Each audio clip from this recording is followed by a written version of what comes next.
What's up, guys? Welcome back to TaylorMadeOtaku, and today, we get to see a giant robot battle. As of late, the wonderful people over at Screw Attack have been adding more and more anime characters to their death battles, which is spectacular because that means I get to react to them for you on this channel.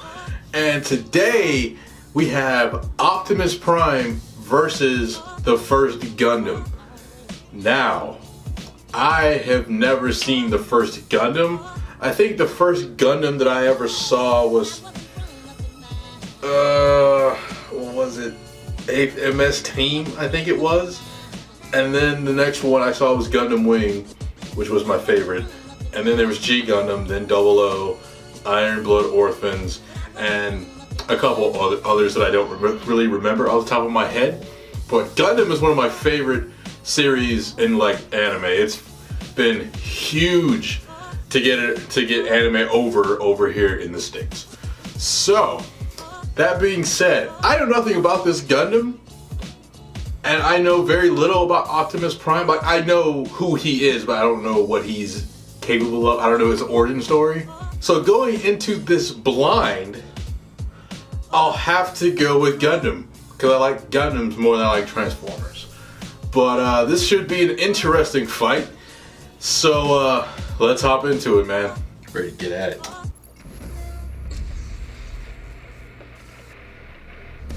Okay, here we go. Across this vast world of different nations with different people, it is the clash of opinions which truly divides us. However, there is one universal truth, which absolutely everyone can agree on. Giant robots are freaking awesome! This is true. Optimus Prime, the original G1 Transformer. He is awesome. And the RX-78-2, the original Mobile Suit Gundam. These aren't just any robots, they're the old school classics, the first of their kind, and we're in for a robo battle of East versus West. Well, Optimus was originally a Japanese toy. He's Wiz and I'm Boomstick. Oh. And it's our job to analyze their weapons, armor, and skills to find out who would win a death battle. Oh, that's cool. Look at Death Battle. Alright, let's learn who's up first. Millions of years ago, on a distant planet called Cybertron, Optimus Prime great it is. unrest grew between two factions of robotic beings, the Decepticons and the Autobots. With little warning, they found themselves entangled in My civil favorite Led by Transformer that was douchebag Starscream. Megatron, the Decepticons started gunning down I love anyone they Starscream. pleased for basically no reason, including some guy named Orion Pax, which will be important later. Rest in peace, Robro. What Megatron didn't know was that this seemingly random encounter would end up reshaping the universe. Thanks to a robot Gandalf, Orion Pax was rebuilt into something bigger, stronger, and way more recognizable. The newest commander of the Autobots had risen, Optimus Prime. The Autobots will never sacrifice freedom. Oh, that Optimus voice, is a I love powerful it. warrior with tons of awesome robo powers. As a Transformer, he can scan nearby objects and morph his body to resemble one, becoming a He's robot over 9 million disguise. years old. His favorite is a classic 1979 Kenworth K100 tractor. An oldie but a goodie which sports 500 horsepower and can book it over 80 miles per hour. He Okay. even gets a trailer which, when he doesn't need it, mysteriously disappears into thin air. No, really, where the hell does that thing go? I need to know. More importantly, That's a good the question, life force actually. of every Transformer Never noticed resides that. in their spark, sort of like a soul. And Uh-huh. Optimus is no different, except that his spark gives him a few unique abilities. Yeah, his spark's pretty rare. Compared to other robo people, it gives him increased strength, speed, and durability. He Okay. can shoot laser beams from his hands, fly with either a jetpack or his feet boosters, and move his limbs around while they're detached like some sort of ghost robot Rayman. Ooh! Optimus is referred to as a 0.1%er. That is how rare a being of his caliber is. Is that what all those people on Wall Street were protesting? Even then, many of Optimus's abilities are further enhanced thanks to his possession of one of the most powerful artifacts in Cybertron's history, the Matrix of Leadership. Oh, yeah, you know, it's nothing much. It's just a piece of robot god! The Matrix is a conduit for the power of Primus, the creator of the Transformer race. With this, Optimus can heal some of his most grievous wounds. What? Not all the time. Like, you know, when he died. And use the power of the Matrix to light our darkest hour. Well, he has an impressive I didn't know he arsenal died. to hopefully keep that particular problem from coming up again. Yeah, never again. Regardless, he wields the Ion Blaster, a giant death cannon which Prime one-hands like a boss. This big old rifle fires bolts of energy strong enough to take down most Decepticons, and can even be fired into space from ground level. What? Even better, it never seems to run out of ammo. One can only dream. Optimus Prime also carries numerous weapons composed of Energon, a raw energy force used by Transformers to power their technology and, well, themselves. He's got a glowy Energon axe and Energon swords, perfect for slicing up robots of all sizes. And I guess they'd probably work pretty good on people too. Fighting fire with fire, Optimus Prime led the fight against the Decepticons for several millennia. Eventually, the war even found its way to our own Earth. But we've got nothing to worry about with Optimus protecting the planet. He's tanked blasts that would tear other bots apart, like when this mega refinery exploded. It could be seen from outer space. That's big. He's punched the ground so hard, the trees around him freaking exploded. Child's play, Boomstick. He's strong enough to tip this large oil tanker, which, when compared to the real-life Sea-Wise giant, must weigh over 700,000 tons. He's tossed a satellite into orbit and punched hard enough to crack Six Shot's chest plate. Who boasted that his armor was drawn from the compacted subatomic matter of a collapsed star. Just to let you know, such a star would have a density of over 300 billion tons per cubic inch. While great density doesn't necessarily beget great toughness, this still means Six Shot's armor was 500 billion times more dense than osmium, the most dense natural material on Earth. You're the most dense natural material on Earth. What'd you say? And our robo-commander wrecked it. He's fast enough to catch up to this Decepticon space shuttle in just 23 seconds. Given the size of the Earth here and the angle of ascent, we can determine he's moving around 125,000 miles per hour. He's also a talented leader, capable of commanding 1,000 battles at the same time via the Omniglobe. Like Skynet, but in a giant disco ball. He's used that crazy strength of his to punch through Megatron, who once tanked an explosion big enough to knock Cybertron out of orbit. And thanks to the weird robo-magic of the Matrix, he's even defeated Unicorn, Unicron. who's basically a giant robot Satan who eats planets. This guy is unstoppable. Not necessarily. Optimus is certainly powerful, but after all is said and done, he has one major weakness. To violate that law would destroy our honor. Yeah. He's just too nice. Yeah. Yeah, he's kinda all about the whole honor and fair fighting thing. He's a It's sweetheart. kinda screwed him over more than once, and even gotten him killed multiple times. Plus, he killed himself once just because he accidentally broke the rules in a frickin' game. Damn. But when his back is to the wall and all hell's breaking loose, he'll fight to the end, riding the eye of the storm. One shall stand, one shall fall. That voice is just In the year legendary, bro. 2179, humanity has embraced the stars. Well, mostly. Right. After a somewhat united humanity expanded across the solar system, the ideologies between those on Earth and those in space began to drift apart. A new Space-noid republic, the Principality of Zeon, arose to challenge the Earth Federation. Space Noid? That like the Domino's pizza mascot, but in space? No, more like space Nazis. Oh, well, I guess it's no surprise that they started a war by gassing a populated space colony and dropping the whole thing on the planet. Man, that's messed up. But that's just how it started. For the real star of the show, some smart guys put their heads together and came up with the coolest thing they could think of. Yeah. Giant fighting robots. These were mobile suits, and one of Earth's nuttier engineers had developed a suit which would put all others to shame. This was the RX-78-2, otherwise known as the Gundam. There have been lots of mobile suits Hey, named Gundam, Wing but this Gundam. was the original granddaddy of them all. I think that was This my favorite. experimental mobile suit was hidden on a remote colony, but before its maiden voyage with the equally classified White Base could begin, it was caught in a surprise Zeon attack. With just 2 Zaku suits, the space Nazis wiped out almost all of the White Base's military crew. The only people left to save these secret projects were civilians, who had no idea these things even existed. Among those who rose up was a young boy named AMURO Ray. Brilliant, albeit standoffish, AMURO was actually the son of the Gundam's chief engineer, and had already stumbled upon the mech's coded blueprints. So he grabbed the owner's manual, jumped in the Gundam, and flew into the fight. Damn, not too shabby for going off just the manual. AMURO quickly adapted to its complex controls thanks to its learning computer system, designed so the Gundam itself can learn its pilot's limitations and compensate. Its body is made of a super durable Luna titanium alloy called Gundarium.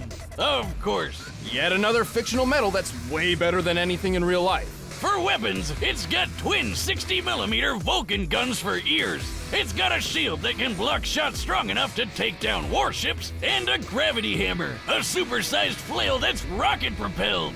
Whoever came up with that is my goddamn hero. Same with the guy who built the ultra-destructive beam rifle. That would be the ingenious Dr. Minovsky. Thanks to him, the beam rifle is a marvelous feat of weapons engineering. Minovsky had developed a way to miniaturize the enormous megaparticle cannons found on warships without losing any power. The result is a Gundam-sized rifle that can take down entire fleets of ships all on its own. It's like having a pistol with all the power of 1,000 tanks. A single shot could easily tear through a 13,000-ton Musai-class warship. Given the official stats of this ship, to tear it asunder like so would require a strike worth nearly 9,000 tons of TNT. Sure, the beam rifle only has 16 shots, but who really cares when you just need one? Last but not least, the Gundam carries 2 retractable beam sabers. Cause you can't have space battles without royalty-free lightsabers. But all these amazing weapons would be useless without an exceptional pilot. Despite still technically being a civilian, AMURO became the main pilot for the Gundam. Turns out, his skill was mostly thanks to his previously unknown abilities. AMURO was a new type. Like, Pokemon? See, apparently humankind was never meant to live under gravity's pull. In space, without it literally weighing down their souls, some humans developed psychic powers. That is the dumbest backstory for why someone gets powers. And we've heard a lot of them, Wiz. Yeah. So what, he can like read minds or something? Sort of. These powers and their capabilities have little definition, often differing between different people. Most new types can instantly understand each other upon contact, even drawing kinship between sworn enemies. AMURO's abilities in particular grant him something akin to precognition. He can predict exactly what will happen on the battlefield and where his enemies will be, and can capitalize on it if he reacts fast enough. How could he possibly predict I'd attack from the other side? He shot down targets too fast for the eye to see, and navigated his friends through a collapsing fortress with no casualties. The thing is, I feel like the Gundam is still overpowered by Optimus Prime, but Optimus Prime is not going to kill him because there's a human in it. That's what I feel like is going to happen. Over 14 years of military service, AMURO became a legendary pilot. Actually fight. He even learned how to use these super fast funnel guns with his psycho-wuzza powers. Speaking of speed, the Gundam is comparable to the red Zaku piloted by AMURO's rival Char, which is 3 times faster than the standard green model. During the first large-scale battle with mobile suits, a Zaku flew through the battlefield in 7 seconds. By comparing the 1,072-foot-long Magellan-class starships in the distance, we can tell the Zaku flew over 7 miles. This puts the standard Zaku's top speed just under Mach 5. When tripled to compare to Char, this means the Gundam can move at least 11,000 miles per hour, 15 times the speed of sound. Eyeballing it with AMURO's new type powers and magnetic coating, it's possible the Gundam can move as fast as Mach 25. Though anything over that would put it dangerously close to re-entry speeds, which its chassis cannot survive on its own. The Gundam is strong enough to lift and throw this goofy mobile suit, and tough enough to power through a magnetic field that's 7,200 degrees Fahrenheit. It survived plenty of really big explosions, including a detonating asteroid and a nuclear blast which wrecked AMURO's home colony. I bet it could wipe out the space Nazis all on its own. It nearly did. AMURO and his Gundam were instrumental to the war effort. It doesn't matter how much the Gundam was burned. It would always stand up, dispel the fear, and fly.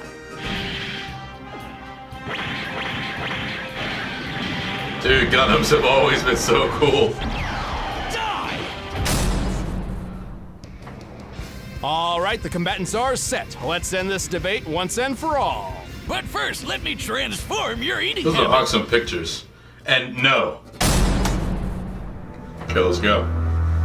Let's go.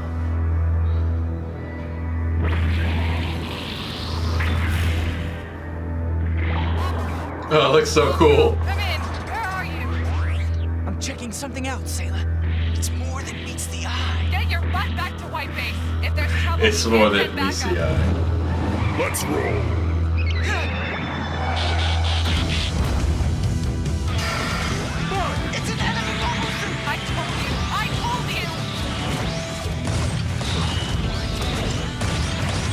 That's too fast! There you are.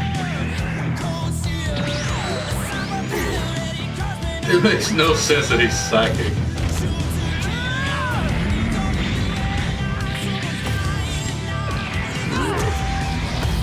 Vile Decepticon, I have been in battle for countless eons. How do you know he's a Decepticon? Trot kicked his ass.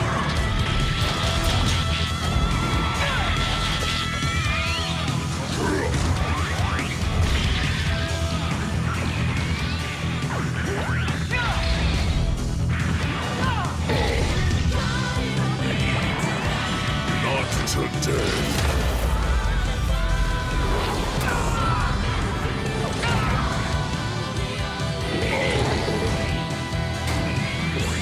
Only one shot left.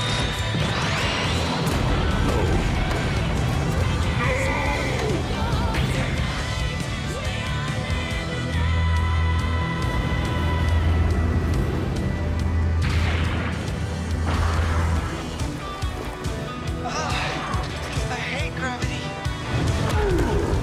So now he doesn't have a gun or his beam sabers. Optimus still got that gun though. Oh, he still has it. Okay. Oh, he destroyed the gun. Oh! Oh! Optimus said throw them hands. Oh, jeez.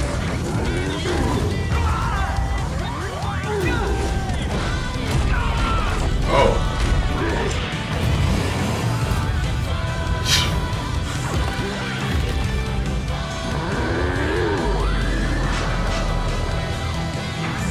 What?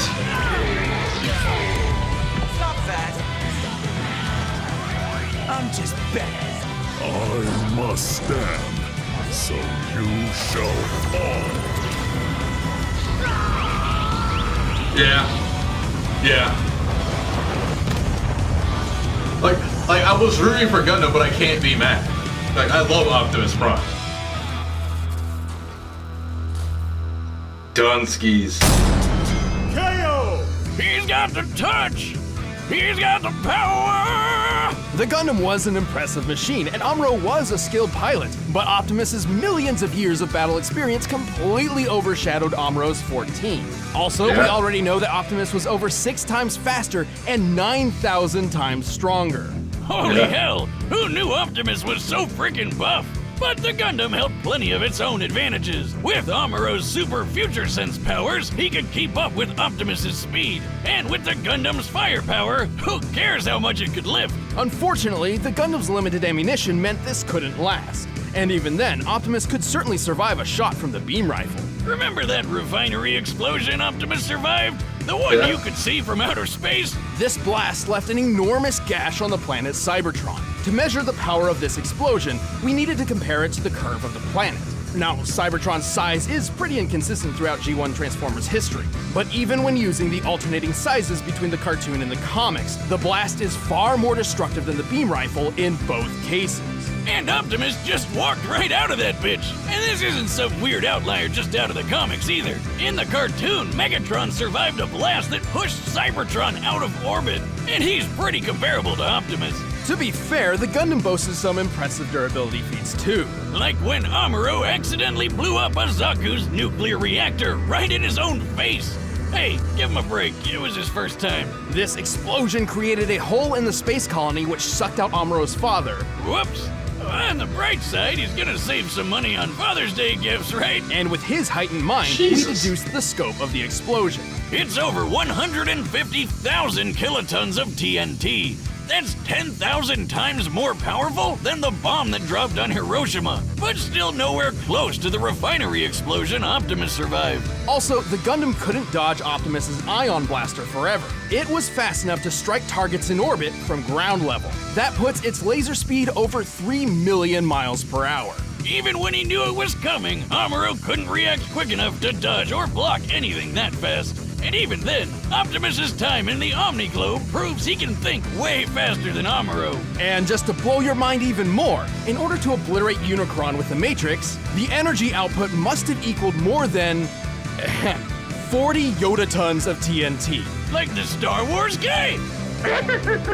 And you know what they say, size matters not, especially when Optimus has defeated opponents as a number big I've never as even heard of Devastator. before. The Gundam was a powerful mobile suit with some astonishing firepower, but was ultimately outmatched by the Autobot's strength, speed, durability, and experience. I'd say Optimus was primed for this fight. The winner is Optimus Prime. Thanks for watching, guys. If you want to see the Like, I'm not even mad about it. just click that little box. I over can't there. be mad. And if you want the battle music for yourself, click the link Like, he down was below. way and too you're OP. off iTunes. See you in the next one. So who's next?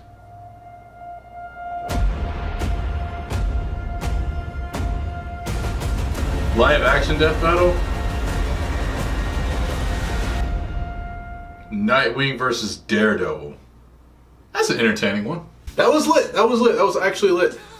I mean, like I said, like, I love Gundam. Like, I really do. I like Gundam more than I like Transformers. So I was obviously on the side of the Gundam, but I ain't stupid. Like, I know that Transformers are equally as awesome. I did not know that Optimus Prime was as OP as he was. But hey, bruh throwing hands out there. It is what it is, man. It is what it is. This one was insanely interesting. I'll leave a link to the video and Screw Attack down in the description down below, so go check those out and show them some TaylorMadeOtaku love. But that's all I got for you guys this time. Like the video, leave a like. What's your favorite Gundam and who's your favorite Transformer? Put that down in the comment section down below. Like, my favorite Gundam is, I'd say it's Wing Gundam. Closely followed by Burning Gundam. I love those two. And my favorite Transformer is Starscream, like I said. That I just enjoy Starscream. And Megatron. And Optimus Prime. They're all pretty cool. If you're new here, don't forget to hit that subscribe button and join the squad. Share this video all around social medias on this one, and this one. Maybe even this one. And support me on Patreon like this guy here. And get out of the way. And until next video, guys, peace out.